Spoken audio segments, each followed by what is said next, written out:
आपण बघत आहात आवाज कसमादेचा।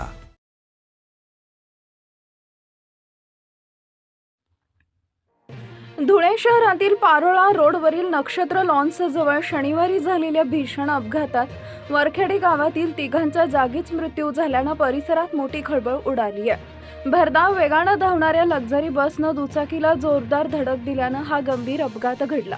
मिळालेल्या माहितीनुसार सुभाष धनगर, नंदू पाटील आणि सिंधुबाई पाटील राहणार वरखेडी हे दुचाकीवरून प्रवास करत असताना पारोळा रोडवरील नक्षत्र लॉन्स परिसरात भरधाव वेगानं येणाऱ्या लक्झरी बसनं त्यांच्या दुचाकीला जोरदार धडक दिली।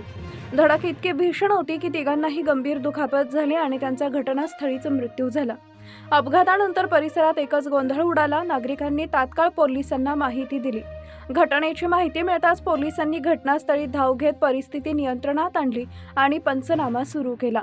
त्यानंतर तिन्ही मृतदेह शवविच्छेदनासाठी शासकीय रुग्णालयात पाठवण्यात आले। दरम्यान या अपघातामुळे काही काळ वाहतुकीवर परिणाम झाला होता। पोलिसांनी वाहतूक सुरळीत करत पुढील तपास सुरू केलाय। या दुर्दैवी घटनेमुळे वरखेडी गावावर शोककळा पसरली असून एकाच अपघातात तिघांचा मृत्यू झाल्यानं गावकऱ्यांमध्ये हळहळ व्यक्त केली जाते। मृतांच्या कुटुंबियांवर दुःखाचा डोंगर कोसळला असून परिसरातून शोक व्यक्त केला जातोय।